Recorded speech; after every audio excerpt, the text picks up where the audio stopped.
Hey everyone, welcome back to the channel. Today we're diving into one of the most unexpected, jaw-dropping romances Hollywood has ever seen. A relationship between two megastars you'd never imagine together, Tom Cruise and Cher. Yes, you heard that right. Before Mission Impossible and before Cher's chart-topping comeback with Believe, these two icons shared a passionate relationship that shocked everyone who found out about it. Their love story burned fast, burned bright, and ultimately fizzled out because of one simple thing: timing. Let's rewind to the electric 1980s and unpack how one of Hollywood's wildest romances began, thrived, and ended, and why Cher still calls Tom Cruise one of her top 5 lovers of all time.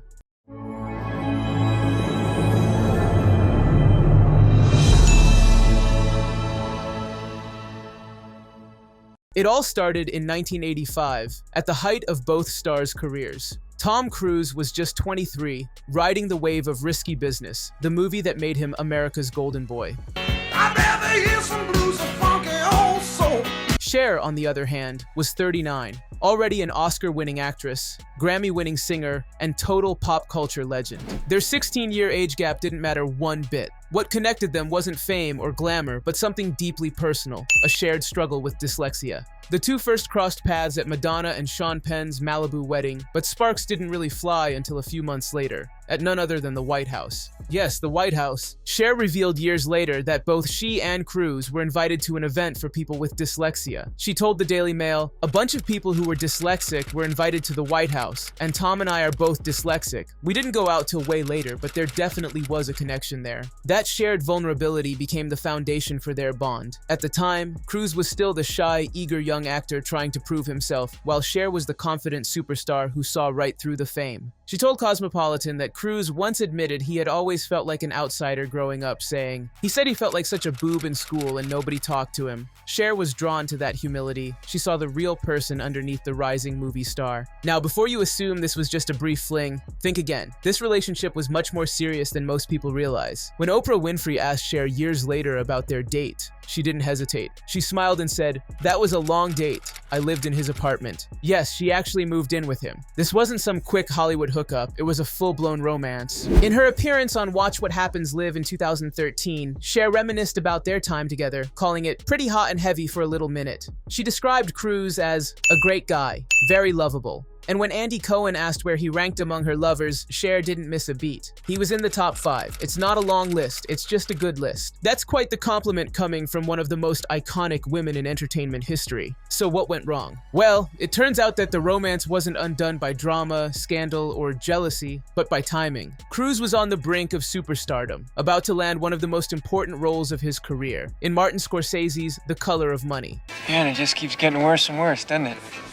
Take it on off, I can't help it.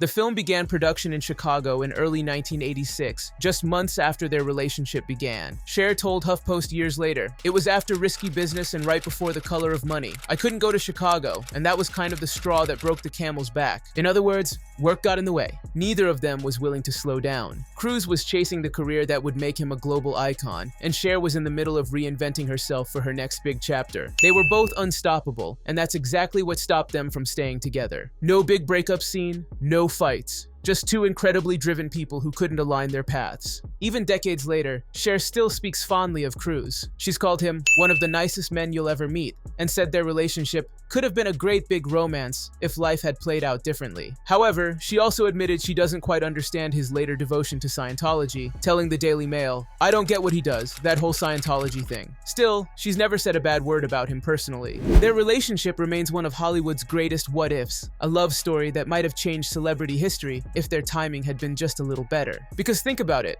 1 year later, Cruise married Mimi Rogers, who famously introduced him to Scientology. If things had gone differently, it might have been Cher, not Mimi, who walked down that aisle. At the end of the day, their story is a reminder that even the strongest chemistry can't always survive conflicting destinies. Cher and Tom Cruise had all the ingredients for an epic romance: passion, connection, and respect. But the unstoppable pull of their careers ultimately tore them apart. Still, for a brief shining moment in 1985, Hollywood's eternal diva and its golden boy shared a love story that was as unlikely as it was unforgettable. So, what do you think? Could Tom Cruise and Cher have made it work if they'd slowed down their careers? Or was it always doomed by timing and ambition? Drop your thoughts in the comments below. And don't forget to like, share, and subscribe for more deep dives into Hollywood's most surprising love stories and untold celebrity secrets. Thanks for watching, and I'll see you in the next one.